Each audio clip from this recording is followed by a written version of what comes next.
Bismillahirrahmanirrahim. Alhamdulillah wassalatu wassalamu ala Rasulillah wa ala alihi wa sahbihi ajma'in. Amma ba'd. Alhamdulillah pagi ni kita dapat berkuliah secara online. Kita akan sambung dari surah Ibrahim ayat yang ke-24. Walaupun kita dah baca sikit, tapi oleh kerana ceritanya bersambung, maka kita ulang balik. A'udzu billahi minasy syaithanir rajim.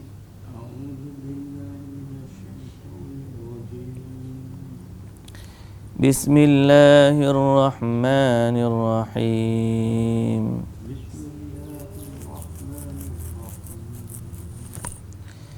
ألم تر كيف ضرب الله مثلا كلمة طيبة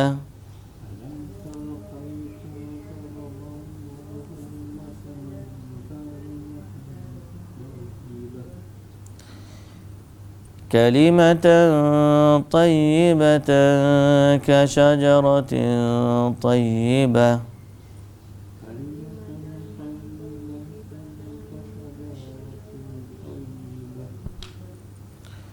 كشجرة طيبة أصلها ثابت وفرعها في السماء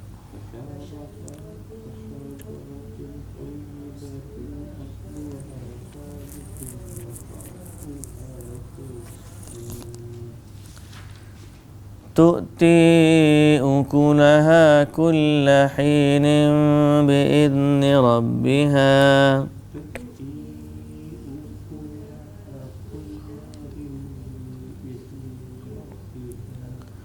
ويضرب الله الأمثال للناس لعلهم يتذكرون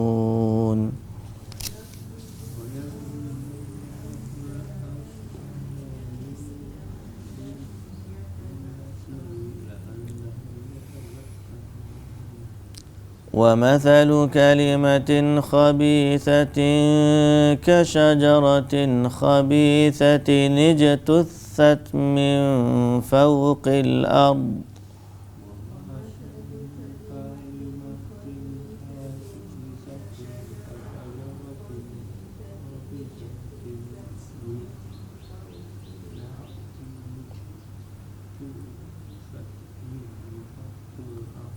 ni payah sikit kan.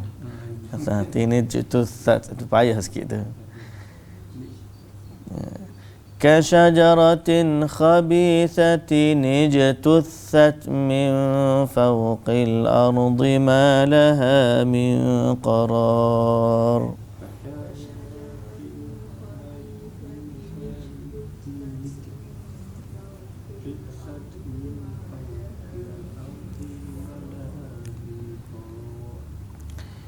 يثبت الله الذين آمنوا بالقول الثابت في الحياة الدنيا وفي الآخرة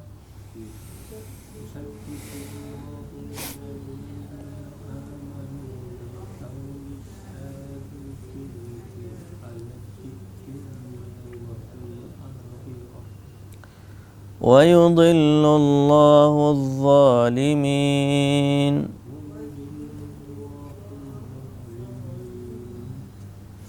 ويفعل الله ما يشاء وكمن يشاء ما يشاء ويفعل الله ما يشاء.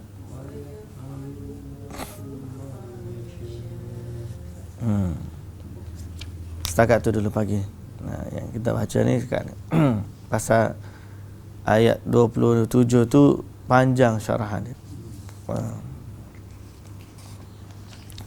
Bismillahirrahmanirrahim. Alhamdulillah.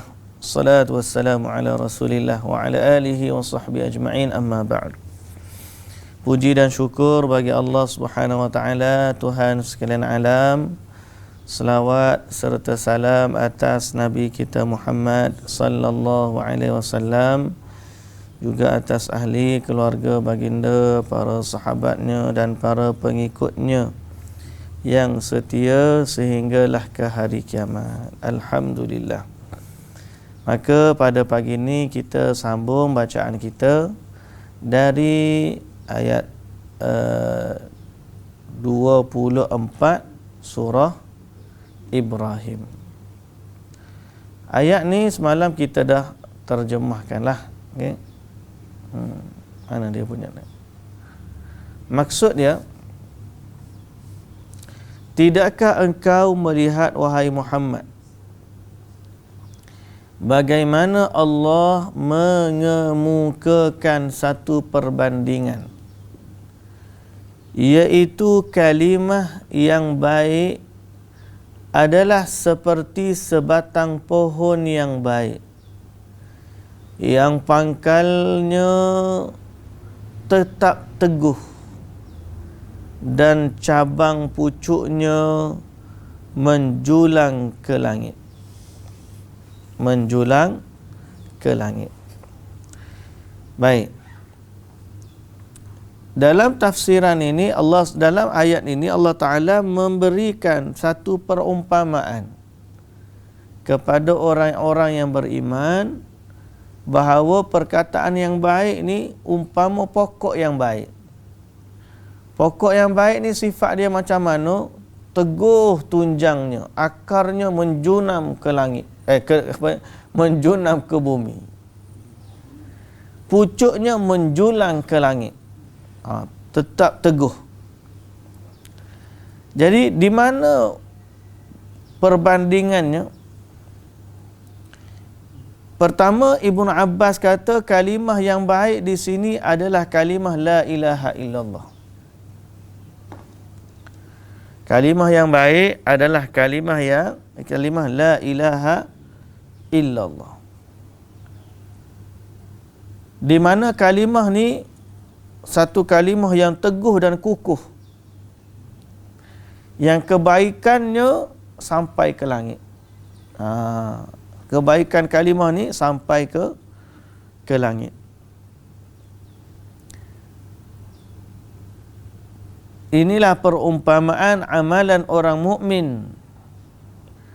Perkataan yang baik, amalan yang soleh. Perumpamaan orang mukmin tu seperti pokok yang teguh. Dalam satu hadis riwayat Al-Imam Al-Bukhari, kata Ibnu Umar radhiyallahu anhuma, satu hari kami duduk dengan Nabi sallallahu alaihi wasallam. Tiba-tiba Nabi bagi tahu sebuah teka-teki.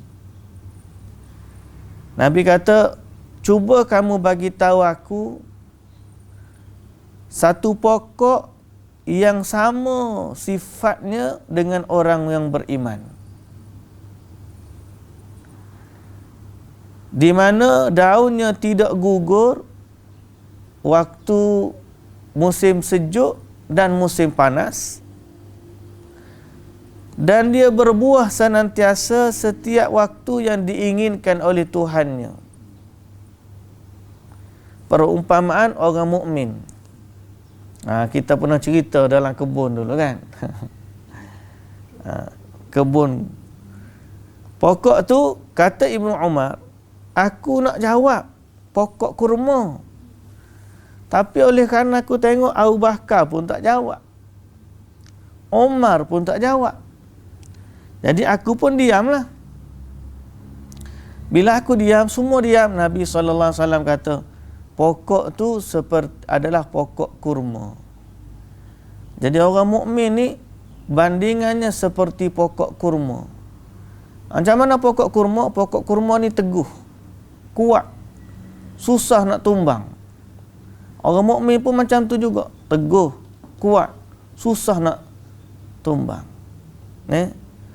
Iman dan akidah yang ada dalam hati seorang mukmin tu, dia seperti akar tunjang yang memasak bumi, kuatnya.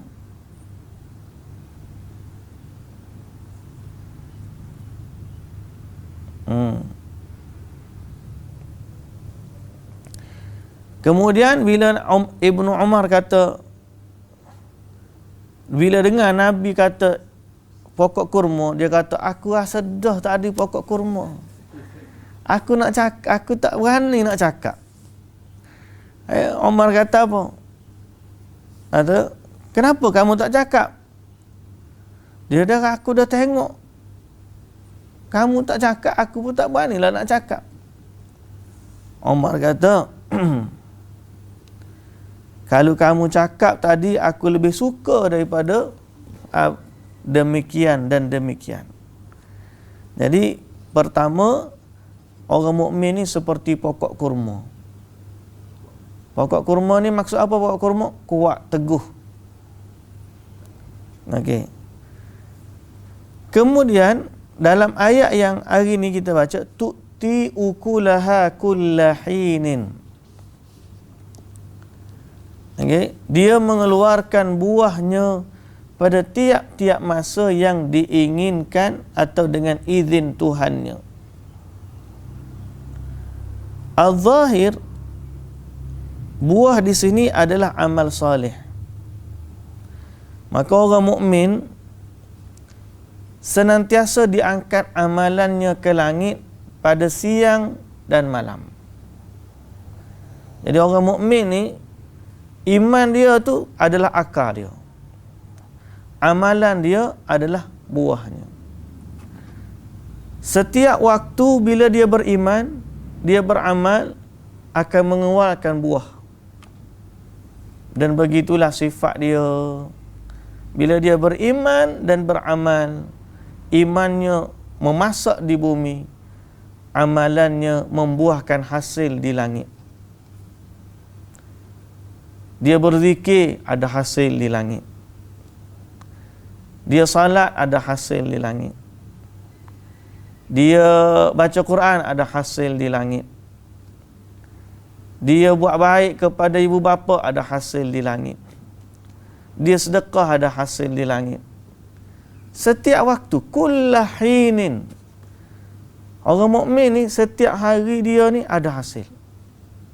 Salat 5 waktu, buah di langit. Pokok duk bumi ni, tunjang di bumi, pucuknya di langit, berbuah setiap waktu. Betul, orang mukmin ni ajaib. Nabi kata, semua benda baik berlaku. Boleh susah pun dapat kebaikan, boleh senang pun dapat kebaikan. Jadi ini adalah mathalul mu'min, la yazalu la yurfa'u lahu amalun salihun ana al-laili wa atrafan nahar fi kulli waqtin wa hinin. Ini perumpamaan orang mukmin, senantiasa diangkat baginya amal soleh pada pagi dan petang, siang dan malam, setiap masa dengan izin Tuhan. Wa yadribullahu al-amthal. Allah ni bagi perumpamaan kepada manusia supaya manusia mengambil peringatan dan mendapat pelajaran. Allah bagi analogi supaya manusia faham. Jadi kita kata tak adil lah. Kalau pokok tu, Allahu Akbar, subuh buah ada semua. Kalau buah durian, musim habis lah.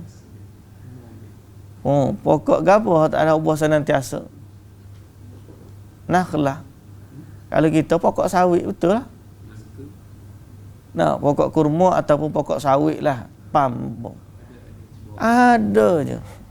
Ada semua. Kalau kita lagi dahsyat lah daripada pokok kurma.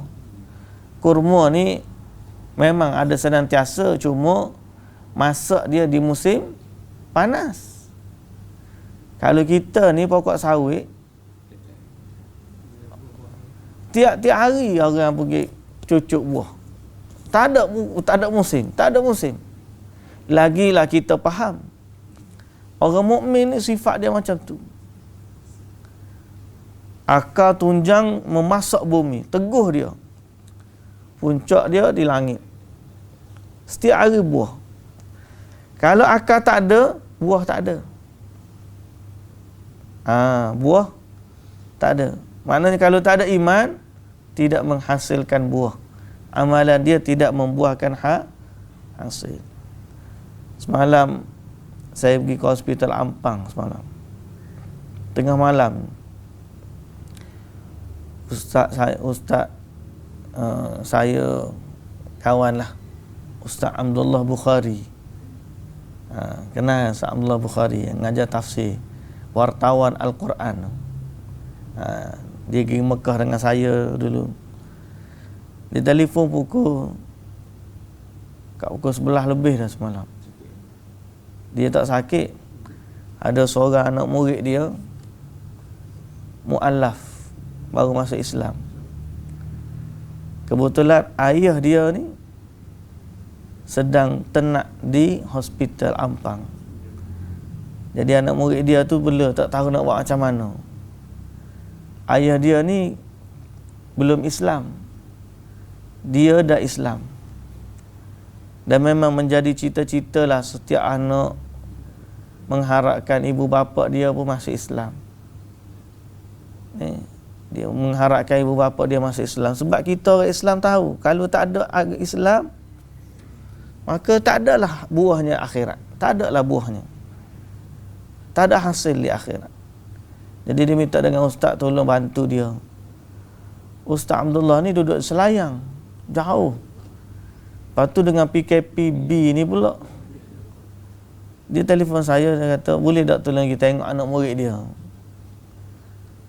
Saya pun kata tak apalah, insya-Allah lah. Pergilah keluar pukul 11 malam, 11 lebih dah. Sampai di hospital, bolehlah masuk. Kita kata ada pesakit ternak nazak tu, nak pergi tengok. Dia benar lah. Siapa masuk tu memang jumpa dia.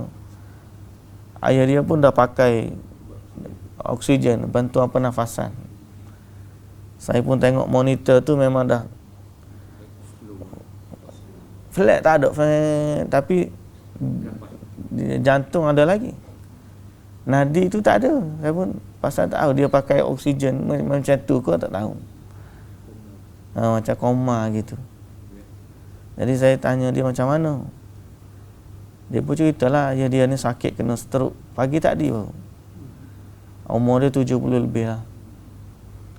Ayah dia orang Cina, dulu Buddha, masuk Kristian. Sakit pagi tadi, kena stroke, tu masuk ICU. Lepas tu doktor telefon lepas isyak ni baru boleh tengok. Dan tengok pun dia keadaan dia macam ni lah. Dia pun sedih tak boleh nak kata. Dia memang senantiasa doa ayah dia ni masuk Islam. Masa ayah dia hidup tu, dia sentiasa dakwah ayah dia. Sehingga ayah dia ni minta dibelikan Al-Quran. Dia pun beli bagi ayah Quran. Cuma saat akhirnya ayah dia masa tu mana belum syahadah lah, belum mengucap. Jadi dia agak kalau betul, kalau boleh ayah dia sebelum meninggal ni mengucaplah. Kita pun ikhtiar lah, tak ada masalah. Pergi kat telinga, cakap bahasa Inggeris lah. Kata submit yourself to God, kata you will go to Him. If you submit yourself to God, Allah will take care of you, kata. Nak cakap benda lain tak reti dah kita je. Ajarlah mengucap. Tapi saya bertanya dia macam mana respon. Dia memang tak, kita tak nampak respon dia. Dia kata tadi mula-mula dia sampai, ayah dia masih lagi boleh gerak kening, boleh gerak bibir. Tapi masa saya sampai tu memang tak boleh gerak apa dah. So saya kata kat dia, kita serahlah urusan dia kepada Allah. Kalau Allah berkehendak, dia masih Islam. Dia kata waktu first dia talqin tadi, kening dia ada gerak, bibir dia gerak, tapi kita tak tahulah dia sebut ke apa. Saya kata wallahu a'lam lah. Doalah kepada Allah Subhanahu wa ta'ala agar kalau Allah Ta'ala berkehendak, Allah bagi hidayah ke dia. Dan walaupun dia tak boleh sebut di mulut, kalau saat ini dia boleh mengaku di hati dia tu, itu urusan dia dengan Allah lah. Kita berhukum dengan yang zahir saja. Sampai pukul 12 lebih tu, security guard tu datang, dia kata tak boleh lama-lama. Bukan waktu melawat kan. Kita gitu pun sebab dia dah nazak dah. Security tu betul ada seorang lagi jiran dia daripada Selayang pun datang, boleh datang. Dia kata pak cik ni memang dia selalu mesra lah dengan jiran-jiran dan sebagainya. Orang baik lah, orang baik, orang hati baik. Dia datang tu pun mamak lah, orang mamak. Pak cik ni selalu melawak dengan saya, dia kata. Jomlah kita beli buah, saya tahu nak beli buah kat mana, kita jual buah dia macam. Tapi si anak ni dulu dia jaga je dia. Lepas tu dia kena sakit jantung, lemah, jantung dia lemah. Dia jalan pun semalam datang dengan pakai tongkat anak dia. Lalu dia tak boleh jaga ayah dia, kemudian kakak dia jaga. Kakak dia dah Islam 20 tahun dulu. Dia baru masuk Islam dan dia ada adik kau abang seorang lagi. Saya tak pasti status abang dia. Jadi kakak dia jaga ayah dia. Mak dia dah berpisah dengan ayah dia. Jadi kakak dia kebetulan baru ni tak ada kerja. Jadi kena cari kerja. Ayah dia pun duduk di rumah pusat orang tua. Jadi baru duduk 2 minggu kena stroke. Dia tu Allahu Akbar. Kita boleh tengok harapan dia sangat besar. Biarlah ayah dia ni mati dalam Islam. Tapi saya kata redha lah. Nak buat macam mana? Kita ikhtiar mana yang Allah Ta'ala izin lah. Lepas talqin telinga beberapa kali, kemudian security pun datang. Dia kata bukan waktu melawat ni, tak boleh lama-lama. So saya pun minta diri lah. Balik rumah semalam dekat pukul hampir kat pukul 1 tu kau. Dia kata kau Ustaz Abdullah, tak apalah, kita ikhtiar mana yang kita mampu. Lagipun tugas kita dah. Kita nak ikhtiar ni. Dia beriman ke, dia tak beriman ke, itu urusan dia dengan Allah. Urusan kita dah ikhtiar dah. Dan mudah-mudahan Allah jaga iman kita dan zuriat keturunan kita jugalah. Tapi nak sebutnya kalimah la ilaha illallah ni besar. Besar walaupun dia adalah kalimah yang pendek. Tapi besar, sangat besar. Sehingga ayat ni Allah Ta'ala kata kasyajaratin tayyibatin asluha thabit. Tunjang dia kukuh. Dengan sebab kalimah ni lah ada hasil di langit. Kalau tak ada kalimah ni, tak akan berbuah. Tak akan berbuah. Sebab tu Allah Ta'ala kata apa? Wa mathalu kalimatin khabithatin. Dan bandingan yang kalimah yang jahat. Kalimah-kalimah jahat ni seperti kalimah kufur.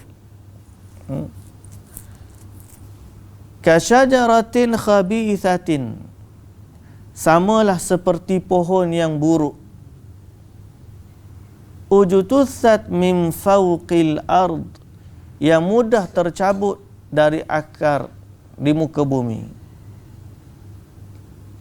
Orang kufur ni tak kuat iman dia. Dia tidak berpasak di bumi. Dia seperti sarang labah-labah. Dia pun sendiri tak tahu, ya ke Tuhan dia tu, betul ke Tuhan dia boleh tolong dia, betul. Dia sendiri pun sebenarnya iman dia tak kuat. Orang Kristian kalau berbicara tentang konsep Trinity, dia pun sebenarnya goyang. Akhir sekali dia kata memang dia adalah misteri dalam Kristian. Sesuatu yang misteri kita tidak boleh jelaskan, dia tidak boleh. Dia adalah misteri. Itu maksudnya tanda dia ni tak confident.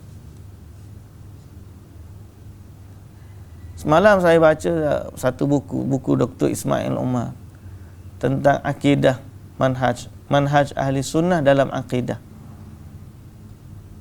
Dia kata iman kepada Allah ni ada dalam fitrah manusia. Ada dalam fitrah manusia. Sehingga manusia sebenarnya tak perlu kepada bukti keimanan kepada Allah Subhanahu wa taala.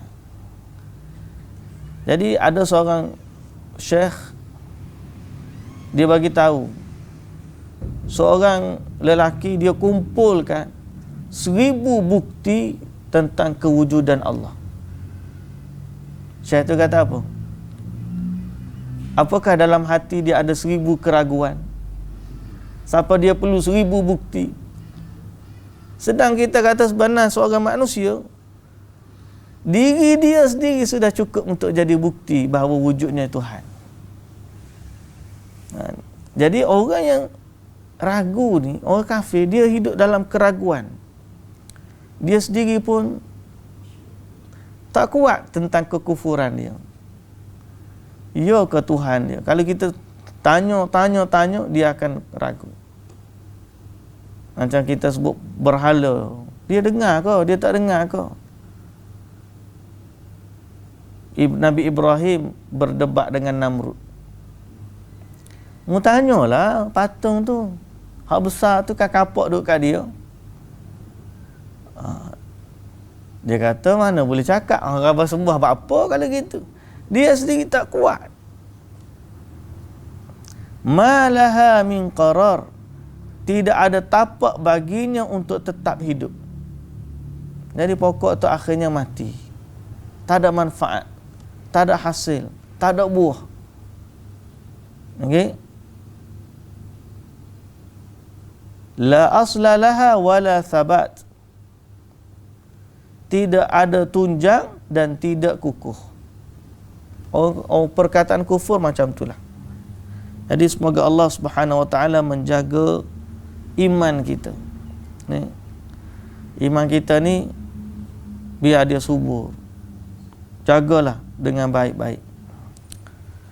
Allah Subhanahu wa taala kata yuthabbitullahu allazina amanu. Dan tidakkah alam tara ilal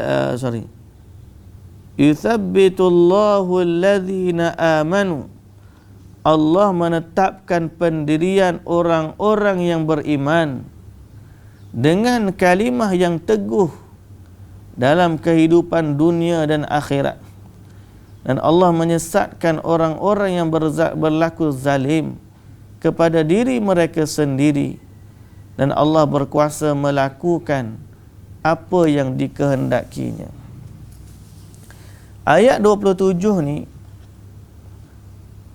Allah Azza wa Jalla, dia akan jaga orang-orang yang beriman. Kalimah tadi, kalimah yang teguh tadi, Allah akan perteguhkan bagi orang beriman.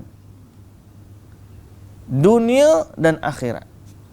Apa maksud perteguhkan di sini? Allah bagi kekuatan. Untuk orang beriman, jaga perkataan tersebut. Terutamanya waktu mereka diuji. Allah bagi kekuatan. Bila manusia akan diuji? Dengan kalimah ni. Di dunia dan di akhirat. Di dunia dan akhirat. Iaitulah selepas dia mati. Sebelum kiamat, itu di dunia. Selepas kiamat, ayat akhirat. Bila? Waktu dalam kubur. Ayat ini Nabi SAW pernah bersabda sebagaimana riwayat Al-Imamul Bukhari dan Muslim dari Al-Bara bin Azib radhiyallahu anhu. Rasulullah SAW bersabda, orang Muslim apabila ditanya di dalam kubur, La ilaha illallah, maka dia, siapa Tuhan kamu? Dia akan jawab, La ilaha illallah wa anna Muhammadar Rasulullah. Dia boleh jawab. Itulah yang Allah Ta'ala kata, Allah akan perteguhkan orang-orang yang beriman dengan perkataan yang teguh. Iaitu kalimah La ilaha illallah di dalam kubur nanti. Sebab tu kita ni bila tanam orang mati, tak payah ajar kat dia La ilaha illallah. Tak. Kita minta dengan Allah, Ya Allah, perteguhkan dia. Bukan kita yang ajar. Dia tak akan boleh jawab kalau kita ajar sekalipun. Kalau kita tulis nota pun di kain kafan dia tu tulis La ilaha illallah Muhammadur Rasulullah. Ni kalau malaikat mari tanya, ni jawapan dia. Tak boleh. Yang boleh bagi kekuatan masa tu Allah saja. Sebab tu Nabi SAW apabila orang meninggal, bila tanam di kubur, Nabi bagi tahu kepada sahabat, istaghfiru li akhikum was'alu lahu tathbit fa innahu al-ana yus'al atau kama qala Nabi sallallahu alaihi wasallam. Kamu saudara kamu sekarang sedang diuji. Beristighfarlah kepada Allah untuk dia dan mintalah kepada Allah supaya Allah perteguhkan dia. Istaghfiru li akhikum, beristighfarlah untuk saudara kamu, was'alu lahu tathbit, mintalah kepadanya keteguhan. Kerana sekarang dia sedang ditanya. Jadi para ulama dalam membahaskan ayat ini kata yang diberi keteguhan di dunia adalah waktu dalam kubur sebelum akhirat. Hari akhirat nanti ditanya lagi. Dalam kubur tu akan di continuously tanya ke ataupun just waktu tu je? Sekali tu ya. Sekali je? Sekali ya. Ditanya mula-mula kaki mereka, tapak selipar mereka. Tiba-tiba datang dua malaikat dan tanya, apa yang kamu kata tentang lelaki ini? Tanya tentang Nabi Muhammad lah sallallahu alaihi wasallam. Lalu orang mukmin dia kata, aku bersaksi dia adalah hamba Allah dan Rasulnya. Lalu dikatakan kepadanya, tengoklah kepada kuburnya, ataupun dikatakan tengoklah kepada tempatmu di neraka, Allah tukar dia dengan tempat di dalam syurga. Lalu dibukakan kuburnya, dilapangkan kuburnya seluas mata memandang. Okey. Atau ada yang kata 70 hasta dengan taman dari taman syurga. Jadi sekali tu yang ditanya. Kemudian kalau dia jawab, dihamparkan baginya taman syurga, hidup dalam taman syurga sampailah kiamat. Dalam kubur dia tu, dia hidup dalam taman syurga, alam barzakh. Jadi sekali tu yang ditanya. Kalau tak ada sekali tu, tak boleh dah. Sekali dia fail, dia tak boleh jawab, dia kena seksa lah. Sampai kiamat juga dia kena seksa. Dalam hadis dinyatakan begitu. Dikatakan kepadanya, kalau orang munafik dikatakan kepadanya, dia tak boleh mengucap. Orang munafik tak boleh mengucap. Dia kata, la adri, aku tak tahu. Dulu aku adalah kata sebagaimana orang lain kata. Dia tak boleh kata Muhammad Rasulullah. Dia kata, aku ikut orang-orang lain. Dikatakan kepada bumi, sempitkanlah sehingga berselisih tulang rusuk dia. Kepit tu habis. Begitulah dia diazab sampailah hari kiamat. Jadi inilah perkataan yang teguh yang kita nak kena jaga sampai mati. Ayah semalam pun bagi tahu, lepas sebelum balik tu bagi tahu kepada sahabat kita tu, ayah dia ni dah Kristian, daripada Buddha masuk Kristian.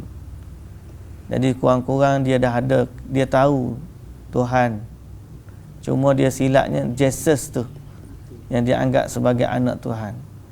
Jadi kata, macam Dr. Zakir Naik kata, orang masuk Kristian ni sebelah kaki dah sebenarnya dalam Islam, sebab dia beriman kepada Allah. Cumanya yang menjadikan dia tak sempurna, sebab dia tidak beriman kepada Nabi Muhammad sallallahu alaihi wasallam. Dan dia menganggap Nabi Isa tu anak Tuhan. Jadi kita ajar kepada dia di sudut itulah. Mudah-mudahan kalau dia tu beriman dalam hati dia, walaupun dia tak boleh cakap, itu keteguhan yang sangat-sangat kita perlu kepadanya. Okey? Dan Allah menyesatkan orang yang berlaku zalim. Cerita panjang dia kalau dalam tafsir ni, cerita bagaimana malaikat datang tanya, kemudian roh tu dibawa, sebelum dicabut nyawa lagi malaikat dah datang. Malaikat rahmat pun tunggu, malaikat azab pun tunggu. Malaikat mau cabutnya nyawa, maka roh orang beriman ni akan dibawa, dikafankan dalam kafan dari syurga. Dibawa malaikat rahmat naik ke langit. Kemudian diturunkan pula ke bumi. Kemudian bila berada di dalam kubur itulah dia akan hidup di dalam kubur, dalam taman syurga. Adapun roh para syuhada tak ada, duduk dalam syurga terus. Roh para syuhada duduk dalam syurga dah. Dia akan kembali ke tubuh dia waktu nak bangkit semula di hari akhirat. Lah ni roh dia duduk dalam burung yang berwarna hijau dalam syurga. Adapun roh orang mukmin yang lain yang biasa kembali ke dalam kuburnya. Dia hidup cuma dalam sifat yang kita tak nampak. Okey? Sifat yang kita tak nampak. Kemudian bila kembali kepada kubur itulah ditanya oleh malaikat. Di saat itulah Allah memberi keteguhan. Siapa yang boleh jawab adalah orang yang Allah bagi keteguhan. Bukan lagi lisan yang boleh jawab, tapi yang jawab adalah iman. Yang jawab adalah iman. Ya muqallibal qulub, tsabbit qulubana ala dinik. Ya Allah, Tuhan yang maha membolak-balikkan hati, tetapkanlah hati kami di atas agamamu. Baik, kita berhenti setakat tu. Mudah-mudahan Allah menjaga iman kita dan membuahkan hasil di langit dengan amalan-amalan kita, insya-Allah. Kita akan sambung besok pada ayat 28. Wallahu ta'ala alam. Subhanakallahumma wa bihamdika asyhadu an la ilaha illa anta astaghfiruka wa atubu ilaik. Assalamualaikum warahmatullahi wabarakatuh.